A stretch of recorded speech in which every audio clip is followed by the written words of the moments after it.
Hello नमस्कार दोस्तों, कैसे हैं आप लोग। आशा करते हैं आप लोग अच्छे होंगे। अगर आपने यूपीएससी भर्ती 2025 का एग्जाम दिया है या यूपीएससी भर्ती 2026 की तैयारी कर रहे हैं तो ये वीडियो बिल्कुल आपके लिए है और वीडियो एकदम सटीक वीडियो है। इस वीडियो को पूरा देखिएगा और यूपीएससी भर्ती में क्या बदलाव किया गया है ये दोनों के लिए है। मतलब अगर आप 2025 में एग्जाम दे चुके हैं तो ये आपके लिए भी है, और अगर आप 2026 2027 में यूपीएससी का एग्जाम देने वाले हैं तब भी ये वीडियो आपके लिए है। और ये बहुत ही इंपॉर्टेंट है। बहुत सारे बच्चे इस चीज़ को लाइटली लेते हैं, लेकिन बाद में जब वो रिजेक्ट हो जाते हैं तब उन्हें पता चलता है कि ये चीज़ कितना इंपॉर्टेंट है, ये चीज़ कितना मायने रखता है। इस चीज़ को बड़े ध्यान से समझिएगा। मैंने कम से कम 4 से 5 बार इस चीज़ को बहुत अच्छे से बताया, इसके लिए स्पेशल वीडियो भी बनाया, लेकिन तब भी बच्चों के मन में डाउट रह जाता है। लेकिन अब इसको लेके कड़े नियम और सख्त नियम लागू कर दिए गए हैं। जैसा कि आप जानते हैं कि यूपीएससी भर्ती में कुछ दिन मतलब कुछ सालों से ऐसा हो रहा है कि जो व्यक्ति यहाँ पर पीएच नहीं है, मतलब फिजिकली हैंडीकैप्ड नहीं है, उसको उसका रिजर्वेशन मिल जा रहा है।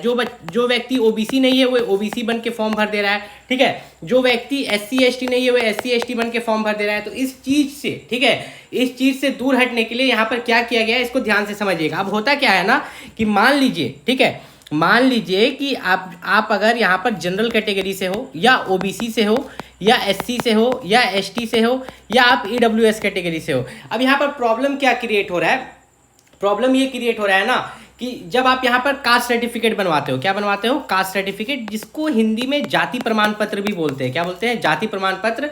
और कास्ट सर्टिफिकेट भी दो तरह का होता है। एक आपका होता है स्टेट लेवल का, क्या होता है, स्टेट लेवल का, और दूसरा आपका होता है सेंट्रल लेवल का। कैसा होता है, सेंट्रल लेवल का। तो यूपीएससी में जो हमारा लगता है वो हमारा लगता है सेंट्रल लेवल वाला। कौन वाला, सेंट्रल लेवल वाला कास्ट सर्टिफिकेट, जिसको हिंदी में जाति प्रमाण पत्र बोलते हैं। और वो इन लोगों का लगता है जो ओबीसी एससी एसटी और ईडब्ल्यूएस कैटेगरी के हैं। अब यहाँ पर दिक्कत क्या होता है, मान लो कि कोई बच्चा ओबीसी है, ठीक है, या कोई बच्चा एससी है या एसटी है या ईडब्ल्यूएस है।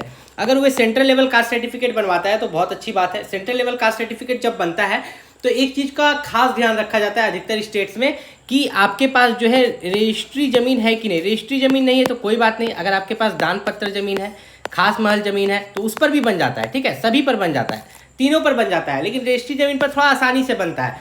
अब ठीक है, चलिए, दान पत्र पर भी बन जाएगा, खास महल पर भी बन जाएगा। अब इसमें दिक्कत क्या होता है, बच्चे क्या कर रहे हैं कि जिन लोगों का बनने में दिक्कत हो रहा है, यहाँ पर जो आपका कास्ट सर्टिफिकेट बनता है, जाति प्रमाण पत्र बनता है, वो किस पर डिपेंड करता है कि जैसे आप हो, ठीक है, ये आपका नाम है, ये आप हो, तो वहाँ पर फिर आपके ऊपर फादर का नाम होना चाहिए, ठीक है, फिर आपका जो है ग्रैंड फादर का नाम होना चाहिए। किसका होना चाहिए, ग्रैंड फादर का।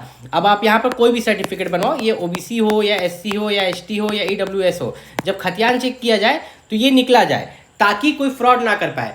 अब इसमें क्या फ्रॉड पता चल रहा है, देखिए, अब कोई ओबीसी एससी एसटी या ईडब्ल्यूएस सर्टिफिकेट बनवा रहा है तो उसमें पता चल रहा है कि यहाँ तो इसका नाम ठीक है बच्चा का, ठीक, ऊपर जाके किसी और का पप्पा का नाम आ जा रहा है, ऊपर जाके फिर यहाँ पर किसी और का दादा का नाम आ जा रहा है। क्यों, क्योंकि वे किसी और के, ठीक है, किसी और के ज़मीन के कागज या रसीद जो लगता है, किसी और के ज़मीन के कागज रसीद पर उसने क्या किया है, अपना कास्ट सर्टिफिकेट बनवा लिया। अब उन बच्चों के लिए भी यहाँ पर सवाल है जो बच्चे बोलते हैं कि कास्ट सर्टिफिकेट का मतलब होता है हमारा जाति प्रमाण पत्र, जिसको बनाने में ज़मीन का कागज नहीं लगता है। देखिए, ज़मीन के लिए हम लोग एक रसीद कटाते हैं, ठीक है, वो रजिस्ट्री ज़मीन हो, दान पत्र हो या खास महल हो, ठीक है, उसके लिए एक हम रसीद कटाते हैं। वे जो रसीद है आपका जाति कास्ट सर्टिफिकेट बनाने समय लगता है। या जो आपका डोमिसाइल है, ठीक है, आप अपना जो डोमिसाइल है, निवास प्रमाण पत्र, ठीक है, तो निवास प्रमाण पत्र जमा करते होंगे ना, निवास प्रमाण पत्र के साथ साथ जो है आपका मम्मी या पापा में से किसी एक का आधार कार्ड मांगा जाता होगा, तो उससे वे लोग जान जाते हैं, ठीक है, कि आपका वहाँ पर जमा करना है। नहीं तो आप खुद ऑनलाइन अप्लाई करने का कोशिश कीजिए। आप अपने स्टेट का जो कास्ट सर्टिफिकेट है या जाति है,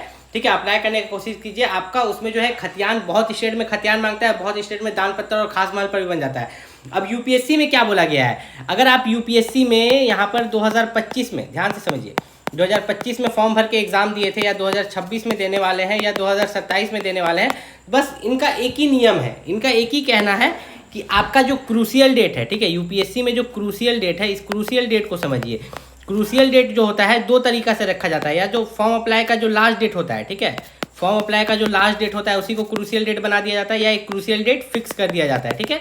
तो उससे पहले आपका सेंट्रल लेवल कास्ट सर्टिफिकेट बना हुआ होना चाहिए। अगर उसके बाद का बना हुआ है तो आपको जो है डॉक्यूमेंट वेरिफिकेशन में ये लोग रिजेक्ट कर देंगे एग्जाम निकालने के बाद भी। मतलब ये हो जाएगा कि आपने ओबीसी से फॉर्म भरा लेकिन आप ओबीसी नहीं हो, आपने एससी एसटी से फॉर्म भरा लेकिन आप एससी एसटी नहीं हो।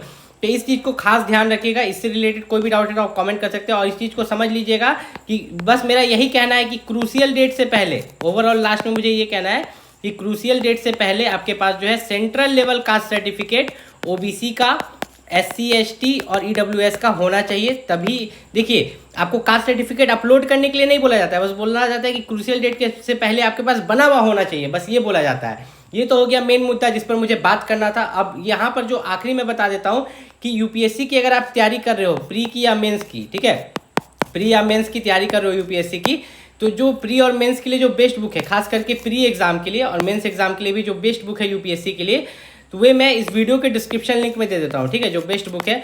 और मैंने बुक दिया भी था पिछले वीडियो में, जो मेरे यूपीएससी का देखिएगा मेरे चैनल पर सबसे मोस्ट पॉपुलर वीडियो जो यूपीएससी का है, उस पर जो व्यू गया है 500 के, कितना 500 के व्यूज़ गया है, जिस पर मैंने यूपीएससी का बुक का लिंक दिया था। और मेरा जो बुक सेल हुआ था लगभग यहाँ पर 5 लाख व्यू पर जो मेरे बुक सेल हुए थे, करीब यहाँ पर 30,000, कितना 30,000 बुक सेल हुआ था मेरे लिंक से। मतलब वो बुक अच्छा था तभी तो बिका था। प्री की बुक की बात कर रहा हूँ, प्री और मेंस दोनों का बुक मैं इस वीडियो के डिस्क्रिप्शन लिंक में दे दिया, वहाँ से जाके आप परचेस कर सकते हैं। मिलते हैं अगले वीडियो में, तब तक के लिए नमस्कार।